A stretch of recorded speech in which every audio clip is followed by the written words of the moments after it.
We want to thank everybody for coming out. This is the Moorish Science Temple of America, subordinate Temple 12. And we're here today. We're glad you guys came out in this heat to be with us. And we're glad to see you, and we hope that you are glad to see us.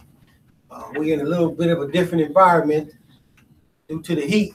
The air conditioner broke down and moved us to another part. So we over here now making it happen.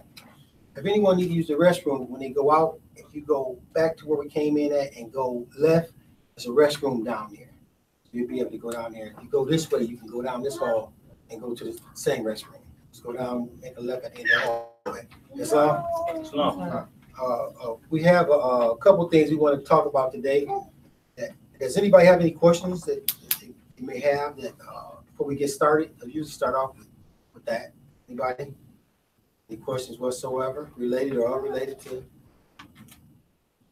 No? Okay.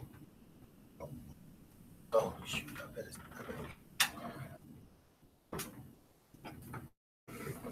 Oh, 1 second. Islam. So as we take a moment and we get ready, first I rise and give perfect praise to Allah, Father of the universe. Give the highest honors to our holy and illustrious Prophet, Noble Drew Ali. Rise and give honor to our first Supreme Grand Chief Brother Emily Hill. Arise and give honor to our current Supreme Grand Chief on his birthday, Brother D. Belly Hill. Birthday. Honors to Supreme Grand Council and the Grand Body of the Moorish Science Temple of America, Islam. So as we talk about being in a different environment today and we're in a different room, one thing that we still have is covering over our head, and we're still indoors. All right. So let's make a conscious effort as we see our people in the city. It's 100+ degrees outside today, and they're out there with no shade and nothing. So let's be mindful of that as we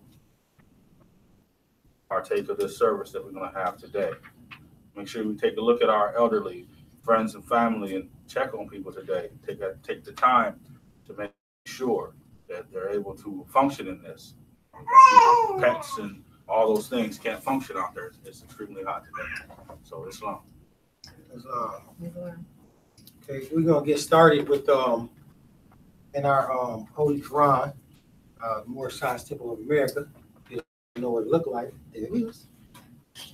So and we're gonna go to chapter 16, XV1. I couldn't let that go. And we're going in there, and the title we're dealing with is change. You know, things have to adapt to the circumstances around us, or they'll become stagnant. It's like stagnant water; it fouls out. It's no good. So with us right now, with our people, that's kind of like the situation that they're in. They've been stagnant. If you look back 30, 40, 50, 60 years, you've seen no growth spiritually in our people. You've seen no growth. You've seen no growth. You've seen no growth. That's right. That's we okay. So we got growing at the moment. Islam. It's hot. You know what I'm saying? It's hot. People hot out here. She did a Islam. So let us get going. Keep going. So yeah. So over these 50 or 60 years, we haven't seen a lot of change. So we've seen progress, but it's different. You know, that's nothing changing internally inside of us to make things differently. So what we have is stagnation, and we see that with our young people. And even with our elderly people, they used to see young people doing stuff, say, I'm going to call your mama on you, or I'm going to stop that or something. They don't say nothing now. They just look at them, shake their head, keep moving. They don't give up on them. The young people don't give up on the old people, you know. So even the women don't give up on women. You know, I ain't even saying nothing to her about it, girl. You hear what I'm saying? You usually didn't hear that, you know. I'll pull her to the side, talk to her, you know. There go a brother right there. Let's get this brother off to the side, speak with him, and let him go. He's a fool. He ain't got no sense. Just don't give up on each other because of stagnation. Islam. Jump in there for a second. So if a brother or sister's in adversity, it says forsake them not, right? So if they're in adversity and we just leave them, what does that say about us? That's tough, isn't it? That's tough. So we have an obligation to do something if someone's in adversity. We're gonna get there too. They got so it's so we on that chapter and we're gonna go to 26 and verse 27. We have Qurans out there. Don't need. Go ahead and get the Qurans open. No, there's a box. Hey, Swan again, baby. Look in that box and pass some of those out. while we handing out a couple of Qurans, that when you finish with today, you're gonna turn back in. You're gonna keep those. You will get one once you join and everything. Your kid will come. You'll get a Quran and everything. But these is to keep everybody rolling. How many we need back there? 2, 3. That's why I shared mine.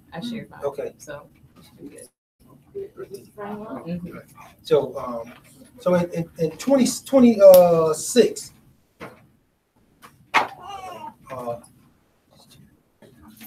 just use this chair. Get chairs and bring them alongside here. In 26, it says, and they lifted Jesus from the ground, and at that point of swords, they drove him on. 27, a man named Simon from Syrian, a friend of Jesus, was near the scene. And since the bruised and wounded Jesus could not bear his cross, they laid it on him, on the shoulders of this man, and made him bear it till Calvary. Is everybody familiar with this situation? That Jesus was a little downtrodden and beaten, so he couldn't carry the cross across his shoulders. But if you move on in case some other people come, y'all have to move in that way. So he decided to bear that cross for him. Well, with a little bit of pressure from the people, they put him at sword point and said, "Hey, you carry that for him." So that's kind of like what we have today, is that people don't want to deal with other people because they know if I'm around you and something happened, then I'm gonna get caught up in your stuff. You know what I mean? So we've been so lackadaisical about how we deal with each other that we don't want to deal with each other because we don't want the problems. And then other people don't want the problems. Ain't no sense in hanging around black people because they draw problems. Something's gonna happen when you're around. You may not mean it.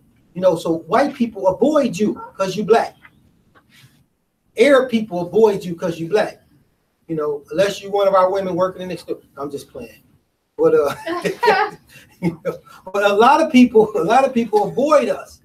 They avoid us because what comes along with that. They avoid black people because they know they don't have any rights.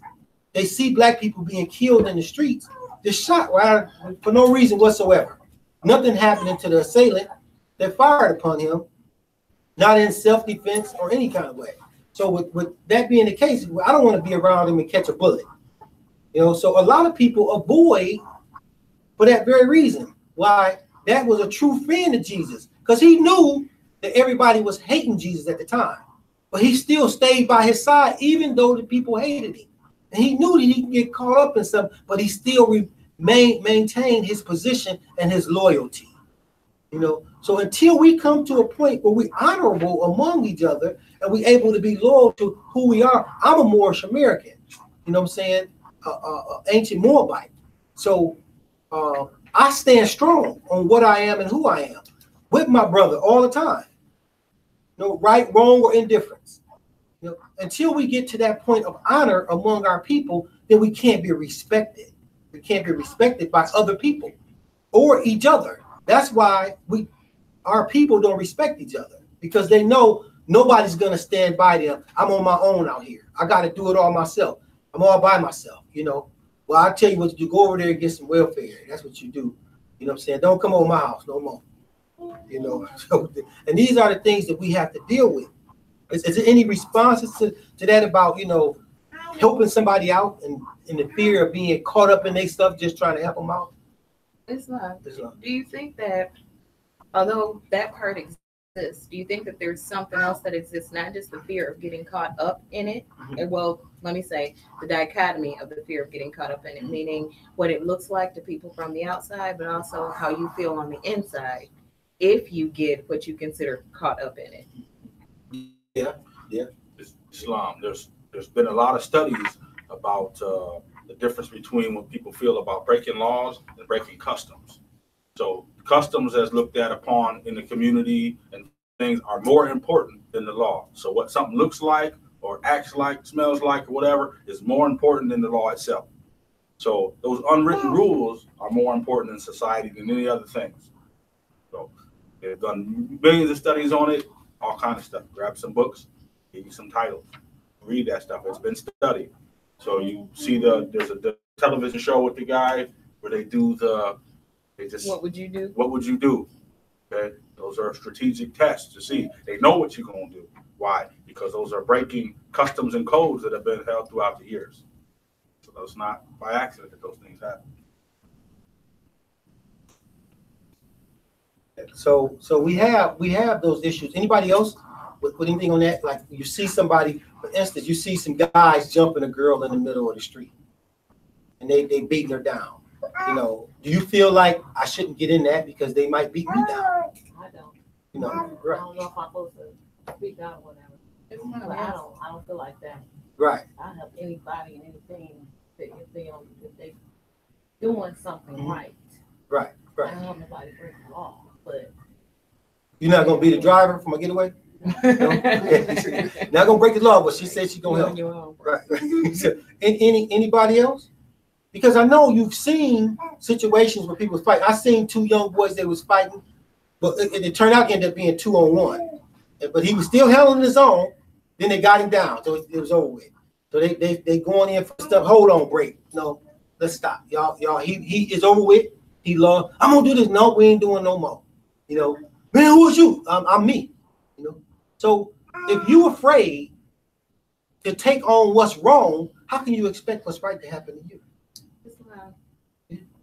Another thing that comes to me, and I know that me, myself, have been guilty of this, the exhaustion.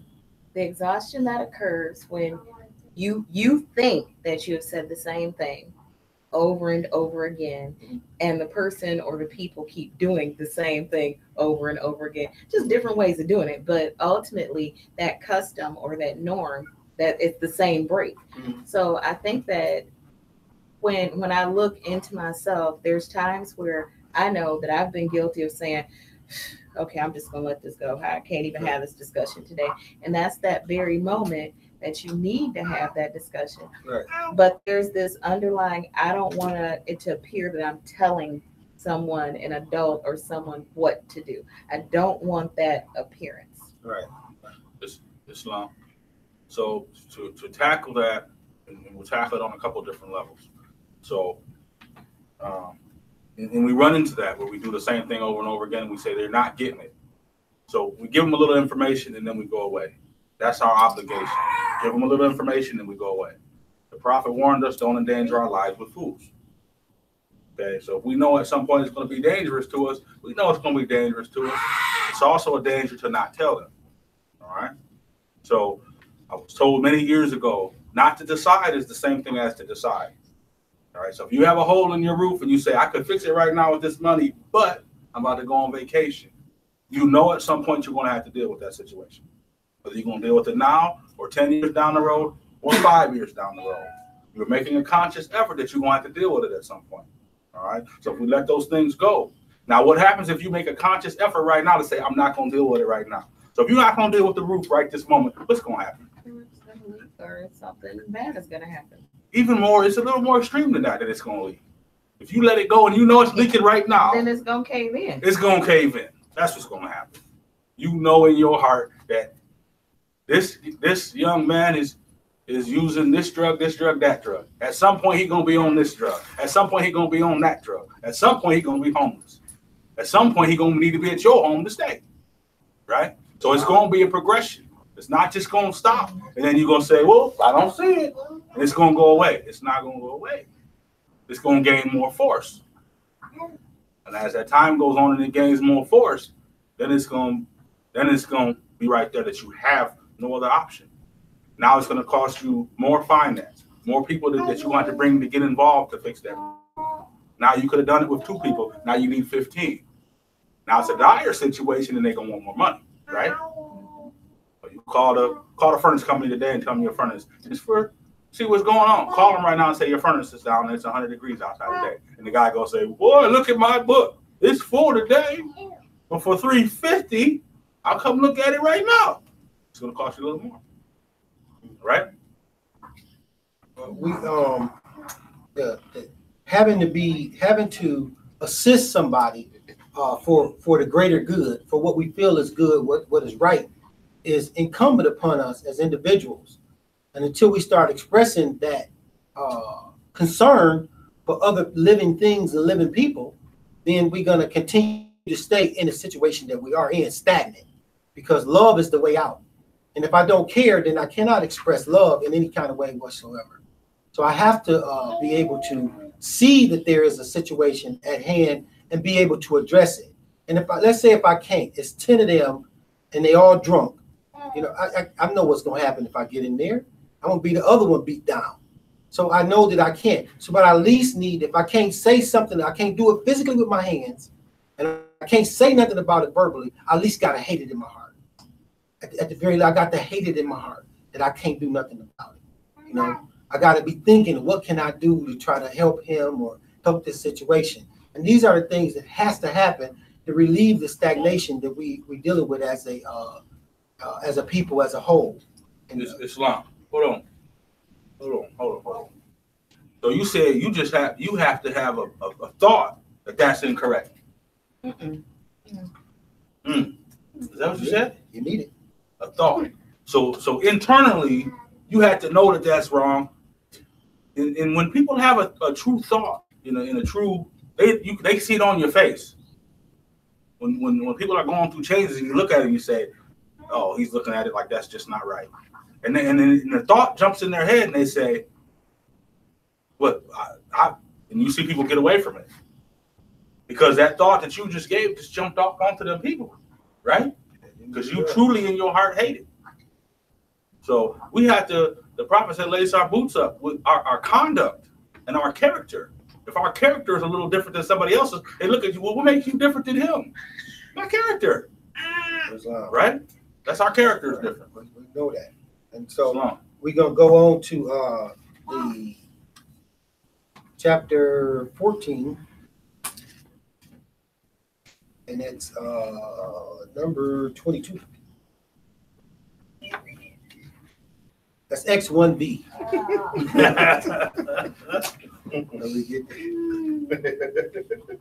I was doing something with a brother and I had labeled things with Roman numerals. And I said 4, and he put the 4 little marks. I said, that's 1B. He said, what? 1B. Okay. I don't need hash marks. Got 4. Got 4 of them back. But okay, so we got 22. We're gonna read number 22 on that one. This says, you worship Allah with voice and lip. Your hearts are far away and set on gold. You see, the reasoning why we so separated is because we're only worshiping with our lips. Everybody say they believe in God. There's very few people I know that actually tell me they don't believe in God. I don't know very many people like that. You know what I'm saying? 90% of the people that I've met in my life told me they believe in God. You know, but then again, that's just lips. Out of that 90%, 20% act like it.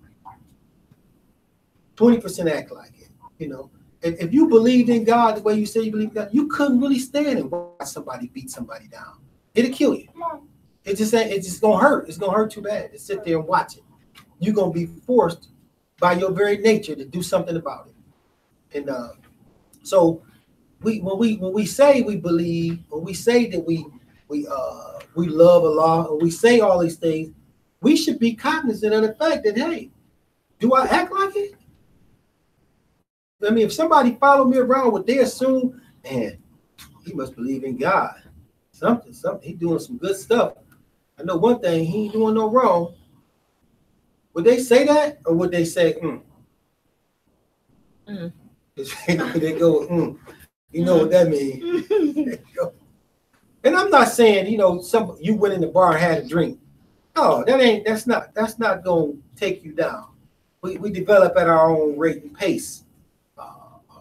I'm not saying you went out and you smoking a cigarette or whatever, there's something wrong. Smoking whatever. No, we talking about people who don't care no more.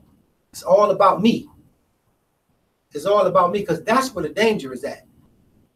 Our people is running around saying, our women talking about we independent, and our men talking about it's all about me. Ain't nobody helping me out here. I'm out here on my own. I got to get it myself. Two people far as apart supposed to be together. Not gonna work. But this is a design. This is a design for us to stay separated. Islam. Now we on 15, number 4. Can somebody read that?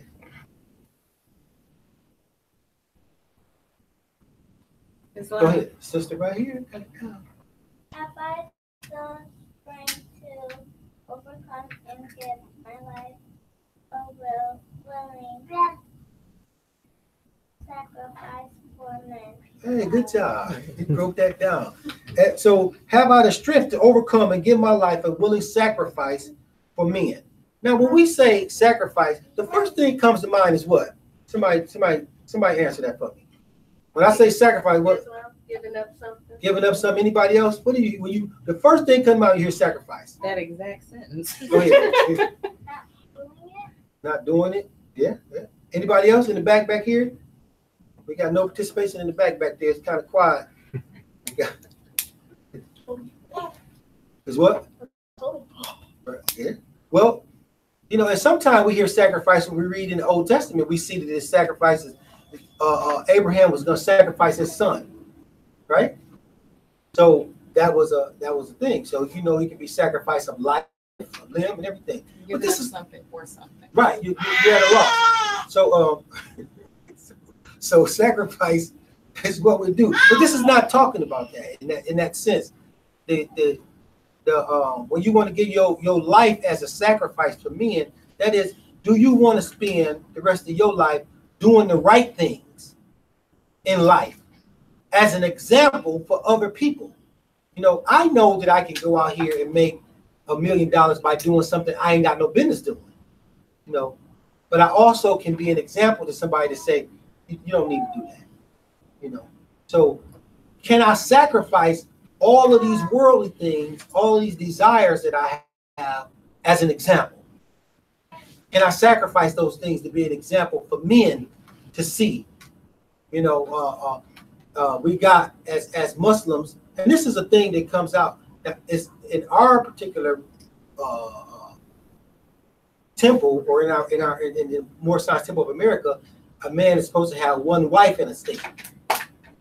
In Islam, in Sunniism, and Shiite, they're able to have 4 wives. So so people will go, well, hey, you not just can have 4 wives, so I have 4 wives. But that's right. There's something that come along with that. You know what I mean? So we have to be willing to say we're gonna sacrifice those desires to have all of these things, so that we can represent what is right and easy and pure and simple. The more simple things are, the easier they are to deal with, the easier they are to swallow and break down. The more complicated things get, it's something wrong. There's something wrong. When it get that complicated, something's wrong. I'm getting the shaft somewhere. You know what I'm saying? Because this is too complicated for me to figure out. I know you had to complicate it in order to get me like this. Islam, question. But that complication, does it come from external to you or internal to you? It's both. You get the complications come from kind of like the society as a whole that I've learned from, and it comes from how I internalize that, and now I'm acting out. In this ability now, we're trying to change and become a better person. So now we're changing those things that the community or society don't gave us in relationship to all of the people around me. First, like, mind your own business. You know what I'm saying? Now I'm like, okay, no, your business is my business, and I'm minding it. So that's the difference. But it took me a while to get to that point where I'm willing to be better. So then what that takes me back to, what enters my mind is where you started. So it's the thought that goes along with whatever the reaction was or to the internal or external environment that actually is the driving force. Right, it is. It's the thought that we have. And once we get to a point of that thought, all things around us is going to move accordingly. Because that's where all your power is at. Islam, to get a little bit more into that, you're going to have internal and external, and you're going to have that struggle. You ever heard to where Jesus said, I'm in this world, but not of this world. All right. So we have this flesh. So the flesh can only remain here on this earthly plane. So that's the reason why we still have a struggle with always trying to save this flesh. So that's another part that's going to run with that internal and external struggle is you have this flesh. So there are some things that we're going to need if we're going to be able to prosper as a temple, as a city, as a state, as a people, as a whole. We're going to need some things that's going to be necessary for us to prosper. We're going to need legal protection from theft and violence. You know, the Constitution protects these things for us. And these are the things that we have to hold dearly as a right, because these things that I'm listing here, if they are missing, it is impossible for you to be able to come out of the state that you now sit in. So if you don't know what your rights are, and you're not willing to protect your rights, then you're going to die anyway. So you might as well die protecting your rights. Because if you don't protect them, you like the people when Jesus said, just leave them alone, they're dead anyway. You know what I'm saying? Those people, you just leave them going. They're walking around, they can see, but they can't see. They dead. I mean, they're not gonna make it anyway. So Islam, hold on. We moving fast on that one. I trying to skip right through it. So if you have things that come up and you should deal with them and you don't deal with them, or if you over here and you see something and you want that and you have to have that, you actually, by accident but on purpose, you actually worship. All right.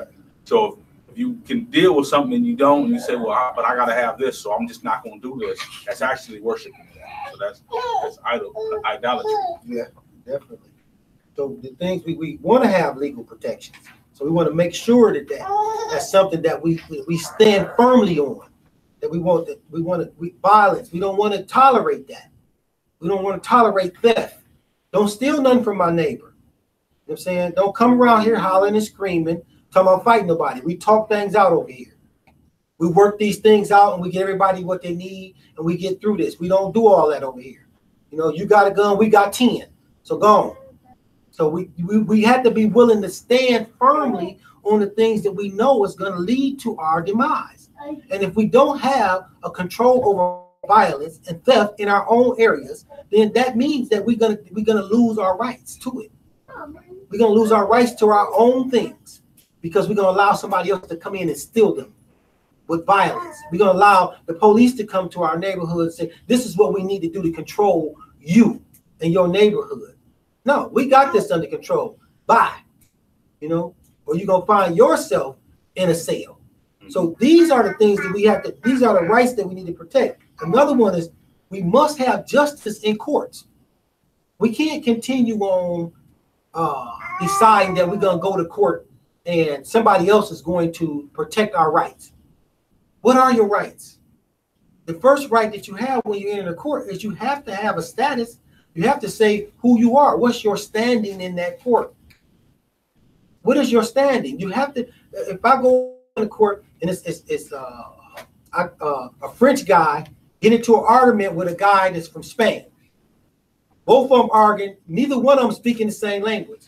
So we can see right now, they start scuffling with each other. Call the police separate them. Now we got to go to court. They both pulling on a bag. We don't know who bag it is. We got to go to court. So we get to the court, the judge is sitting there. Now what if the judge can't speak Spanish or French? Is he going to be able to help them?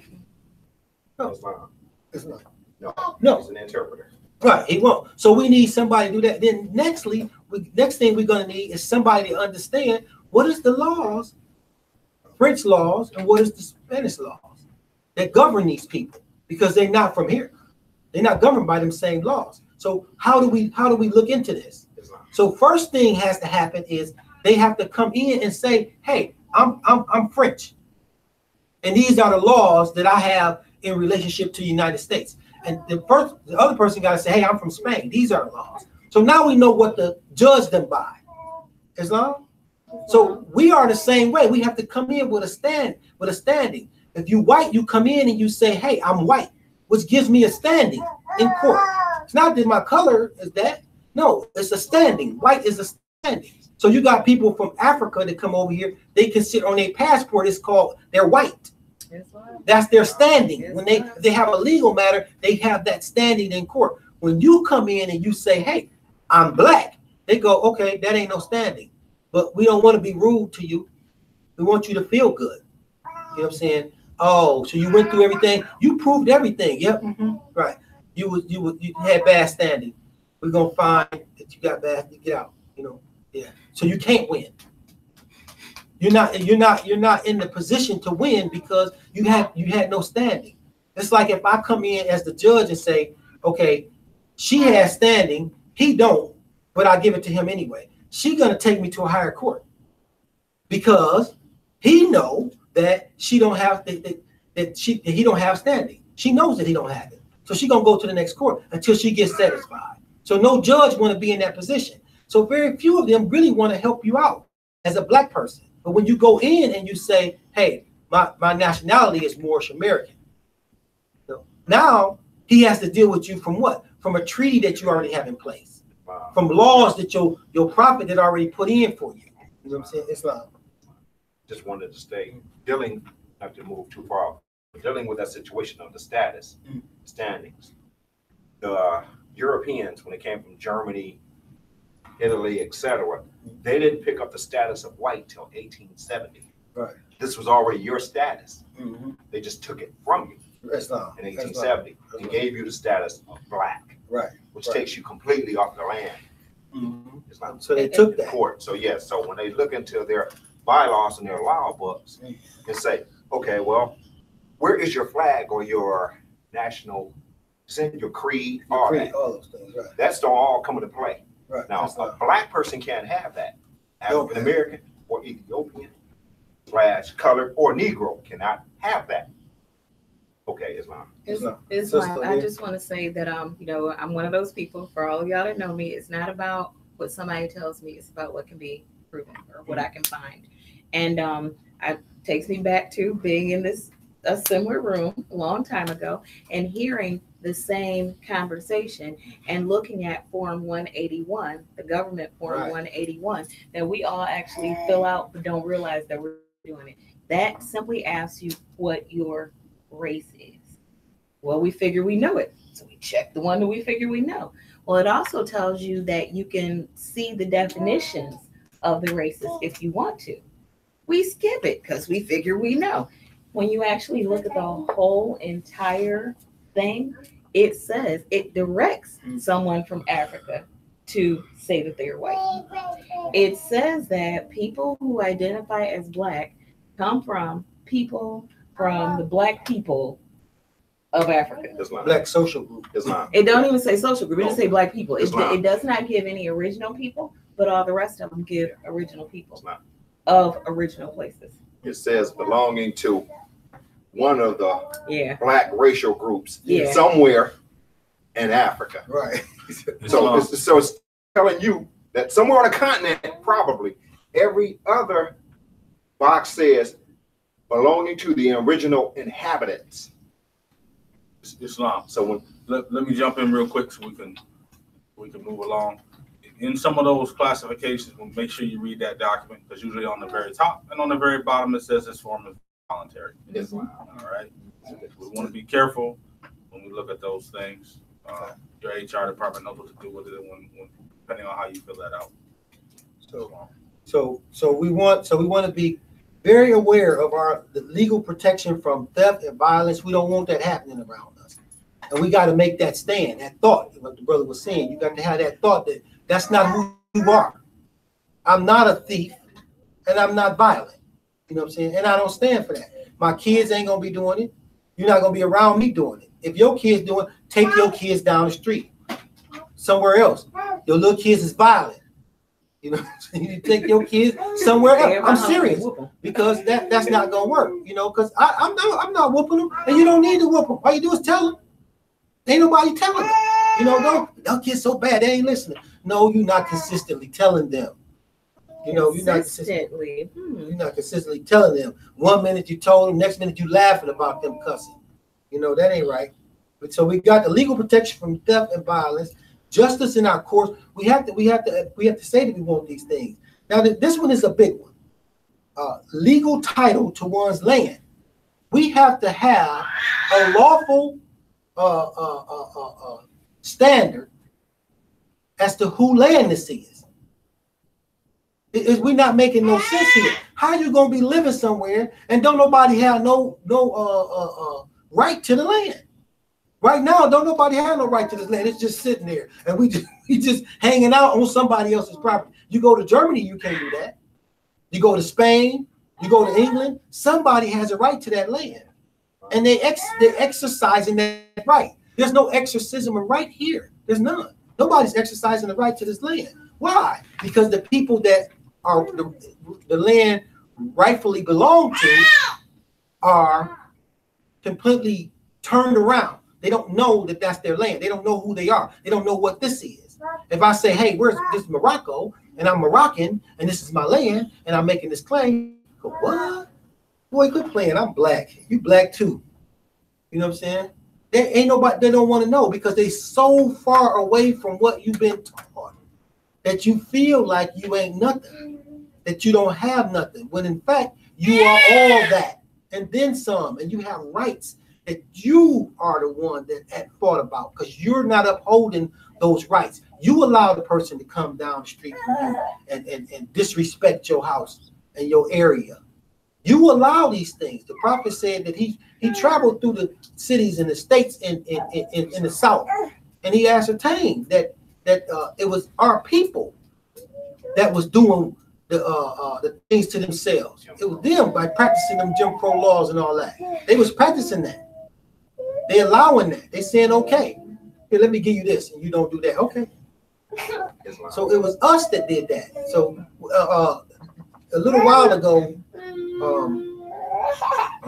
Kanye West made a statement, and he said, it seems like somebody been doing something for 400 years.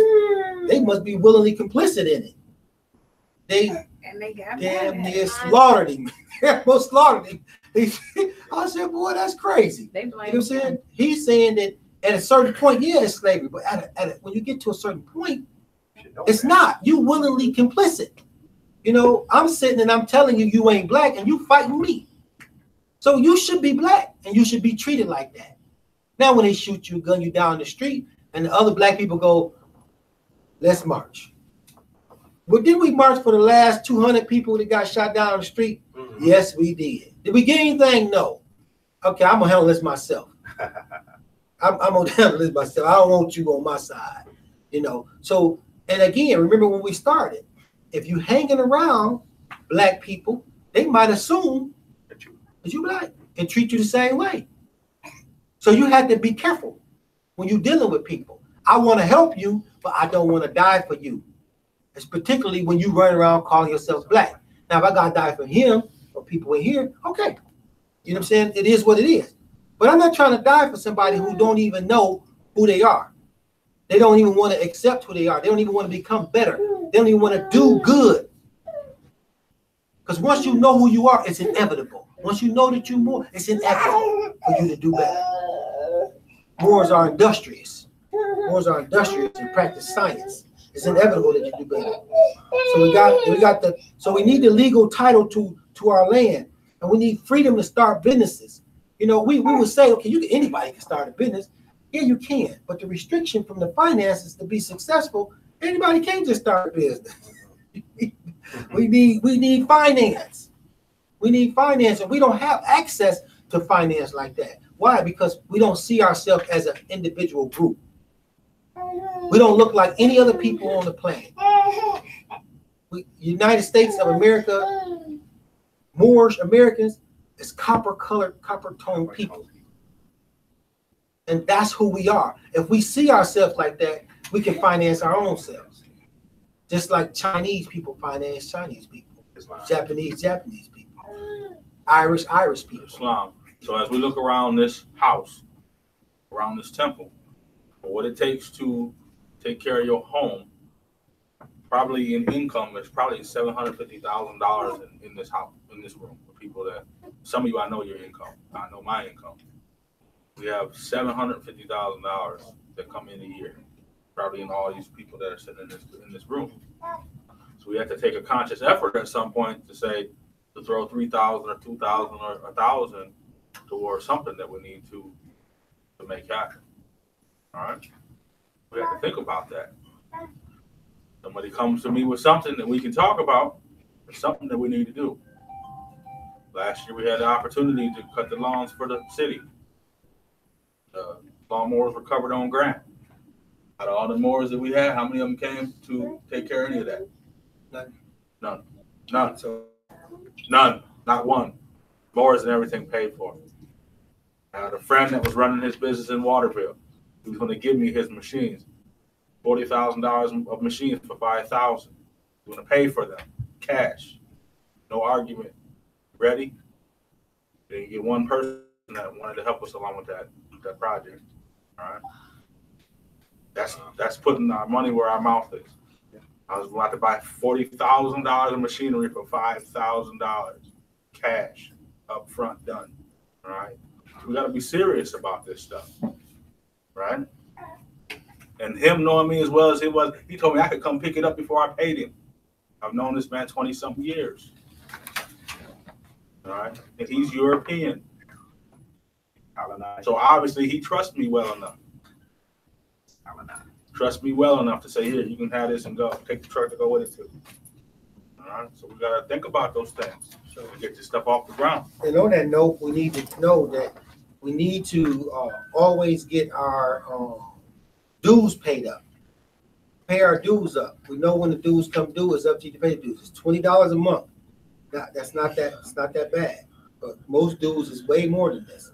It's $20 a month for your dues as a member. So you need to make sure you get those paid because we have our main office that we had to send part of that up to. So we need to make sure that we get our dues paid up, and we want to have everybody set up. And if you can't pay your dues, you need to communicate, I'm not working, I can't pay it.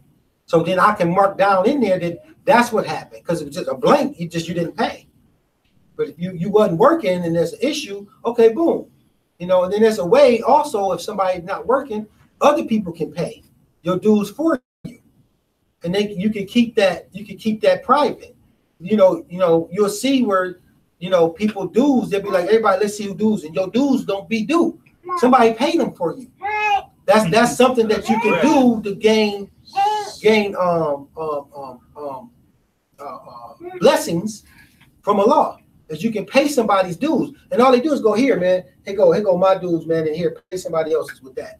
Okay, I got it, and I mark that. They don't even know who I put it on. You see what I'm saying? So they wouldn't even know who dues they paid, but they know they got a blessing, and they trying to get blessings. Now, if you know you hanging out, kicking it a little hard, you probably need some extra blessings, so you need to pay a couple people things. So, I'm just keeping it real, because that's how it works. That's how it works, The first year I went to convention, we didn't even know we were going. I went with this more, another more. The more that invited us paid for our whole trip, everything. I said, well, let me stop off. We gotta go. I got this. They're expecting you in Chicago. We gotta be there, and he paid for everything. Yep. Wonderful thing. So we got that. So that's the freedom to start business. That's the thing that we have to be very strong about. We have to be very strong about that. And the finances, like he said, can come from us. It just takes us to have a concerted effort and concern about who we are. If you're paying your dues and you say, well, hey, I got $20 a month to pay. I'm paying $50 a month. Me personally, I pay 2.5% of whatever I make. So once I get everything done, I take 2.5% of that and I put it to the side. That's what I do. So that's how I pay mine. It's always more than the 20, but I'm never broke. We also need to be paying on the uplifting fund and the emergency fund. That's the 20. It's already in there. It's already in there, but we need to also give public donation, certain other things. don't, it should, and this is not made to stress your family or to stress your income or things like that. You know what I mean? And I'm gonna say that. I've held office in other places and they try to stress your wallet. That's not a requirement. It's in accordance to your ability. All right. And the last thing on these things that we're doing, if we are to prosper, is we got links to wider circles of exchange. So we need to reach outside of just the people that's here and try to figure out financial ways to put ourselves in contact with people that look like us all over this globe. You know, we can say, hey, you know, what do y'all have over there? And you can meet people on the internet relatively easily. You know, and you can say, hey, what do y'all have? Like a lot of stuff here that's secondhand sells like firsthand stuff over there. Like a laptop over here, you could take. We was taking laptops a while ago and taking to the Dominican Republic and getting paid swell. Cell phones, all of that. You know, and this is used stuff. A pair of Levi's, old pair of Levi's that sell good here. You know, they really sell well across seas. When you take Levi's and stuff like that, they was actually having a cultural backlash. They were saying from the clothing, because the older clothing was moving over to these markets and flooding them, and people was buying them cheap, and the people over here was making a lot of money from it. You know, so all that stuff is doable. Old jewelry, everything. You know, I used to on eBay. I used to sell to my friend in France. If you mail stuff to France from a private address, they don't get charged duties. So they were willing to pay the extra price for jeans. At that time, South Pole, which was falling off here, I was selling those over in France by the case. They were selling $50 a pair of pants. Those didn't sell for $50 here in the United States. They were $14 at the most. Right. So those are opportunities to get paid. There's opportunities for us. That's a wider exchange, and even stuff like if you send something from here to the Dominican Republic, and then it goes to Europe. Coming from the Dominican Republic to Europe, there's no tax on that. There's no tariffs because it's coming from there. If I go straight there, it's a problem. I'm gonna have to pay. So and there's people there that look just like me and you doing the same thing we doing, and they willing to broker that little deal and make a couple of dollars and send it on. You know, same thing with China. There's some things you can send from here to China, and it 4 days later it's back. And you cut the price in half, and you don't have it like it's coming from China. It came from here, went to China, and came back. So there's a lot of ways. We just got to open. We have to start thinking this through, because we are industrialists. What the prophet told us. We will come up with a way to make a dollar work. You know, we'll come up. I remember the first time I got married, and it was only 2 times. So y'all go in there, don't even go there. I got married, and they were at different times. It was at different times, and you know, I'm divorced now, but we got together, we going, and I'm like looking at this budget. I'm like, this is not looking too good right here. So I said, the numbers just wouldn't work. I said, we got $20 for food. It's 3 of us. We got to eat off $20 a week, at least for this month, because I'm starting another job, and then, you know, it's going to work out. But I see you got the savings, you got this, it's not going to work. What? Looking at me like I'm crazy. I'm dead serious, though. You know what I'm saying? It was a lot of pasta jumping off. Okay. A lot of pasta was jumping off, but it worked. Eggs and rice. Right. Yeah, you know, but it worked. So what the point is that we will figure it out if we open our minds up to the wider exchanges. We will be able to figure these things out and become more industrious and make more money. Islam. So, and I'm gonna read a couple quotes by a few people. One is, no problem can be solved by the level of consciousness that created it. No problem can be solved by the level of consciousness that created it. That was Einstein. Albert Einstein said that. So if the people don't change, if their consciousness is not brought up, they can't solve this problem. So if we don't bring our conscious level up, we can't solve this problem. If we don't go out here and show people a different consciousness, then the problem cannot be solved. Islam? That's a simple thing, huh? Islam. And this one is. So you can't patch a roof by putting a cinder block over not gonna work. Not gonna work. Strap it up there if you want.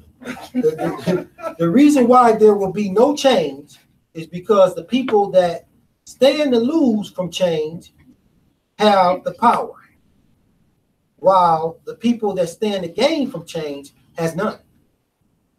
Read it again. The reason why there will be no change is because the people that stand to lose from change have all the power, while the people that stand to gain from change has none. Machiavelli. So that means that if you don't have no power, you can't affect no change. So in the present system of way things are going, do you have power? Do you have power? Do you feel like you have power in the present system that we're in now? Anybody? Islam. If you're a Moorish American, you should. But do anybody feel like that? I'm asking. Oh, They don't. Ain't nobody saying nothing. I do. You know. Well, that's because we don't want to play in that arena. We have to play in an arena that we can have power in. And that arena is when we say, hey, I'm a Moorish American, that's my nationality, and I'm standing on that. Now I have rights that need to be respected, that are golden. I can make demands according to the rights that I have. But if I can't, I won't be able to if I don't, those things that I read about prospering, about violence, about justice, courts, and all those things, if we don't hold steady to those, nobody's going to believe that you're Moor. They're going to think that you're black because you acting like that. But when you send this honor in front of you, then things change. So ending this is simple. It's got to be simple. The things that we do got to be simple. And I always try to leave you with something that you can practice that can help you move along personally in your life. And so when I see someone that needs help. I've been blessed with help and work. I've been blessed with people around me, common sense and all this. So I'm obligated to help because I have it. That's why I'm supposed to help. So we don't have to get too complicated with that. You're supposed to help because you can. That's it. Don't make it too hard, and it's got to be. So how do we get to this simplicity? How do we move ourselves to this simplicity? You must look back. You must look far back through your ancestors. You got to go way back, past your slavery stuff, past all of that. You go way back. How you gonna get back there? You know, you're gonna have to meditate. You're gonna have to meditate. You're gonna have to learn how to meditate. And then I'm gonna tell you what you can see. You just go back till you feel like you floating. You just meditate in that point, and at a certain point you'll feel like you floating, but you'll be aware of your body not moving. But you feel like you're floating and you're attached to everything. When you get that feeling and you're sitting there at that point, all you have to do to yourself is say, be simple, simply help, simply help, simply help, and just stay meditating there. And then when you come out, you'll be at peace and it'll be stuck in your head. It's manifest because now you brung it from that state of stillness into our physical being, and you saying it again.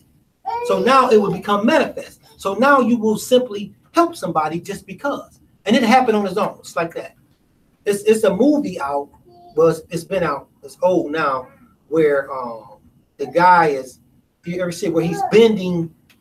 They're bending the reality, and they walking in it, and they go and they get people, and they get into their subconscious, and they plant thoughts in their subconscious. What is the name of that movie? Matrix. No, not the Matrix. Inception. Inception. Right. If you watch that movie, that's what's happening. You get to that point in that place. They're not telling you that's the place, and you think that it's just a movie, but it's not. It's reality. You can get yourself to that place. And when you get to that place, just tell yourself that. Tell yourself that. And then when you come out, it manifests in reality. You know what I'm saying? So that's all we have to do. Do anybody have any questions or anything they need to say? Could you just repeat the 4 things? The 4 things that we need to do. Yeah, the legal protection from theft and violence, justice in courts, legal title to our land, freedom to start business.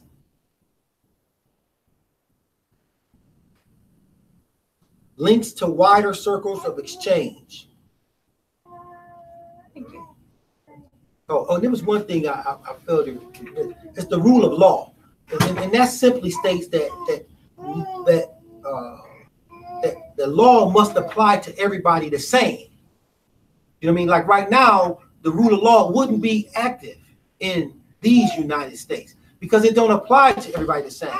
You know, it's lopsided. You know, you see what they call African Americans are 7, 8, 10, some cities 15 times more likely to be incarcerated for something that a European American will do. With the same history and same everything, they're more likely, 7 to 15 times more likely to be incarcerated. So right, and they're not. So you don't see the rule of law, which is that it's applied equally to each and everybody. So we want to be cognizant of all of that. If there's any questions or anybody have any questions, please feel free to text or call. Call any of us with the information. Some of you text me. It's hard for me to stay on track and deal with that, so I always have to deal with you after the fact. But if you hit somebody else, they can say the question here now, and then I can speak on it, or the brother can speak on it, or the sister can speak on it. So, but other than that, if there's any other questions, feel free to ask. And if anybody have any personal questions after this, feel free to stay. And when you see us cut out, you can call us and ask personal questions also. Try to call the Grand Sheik. He ain't doing nothing. He available all day, all night. It don't matter what time, 2, 3, 4 in the morning. No, I'm just. Is the Grand Islam? Is the Grand Governor available like that? No, he's too? Sleeping. Oh, is he? Yeah, he gonna be sleeping. And he got a rotary phone. Right. It take a long time to dial you, so it won't be till morning by the time I finish dial you. Islam. So we want to thank everybody for coming out, and we really appreciate y'all coming. And if there's, like I said, anything we can do, be sure to help us.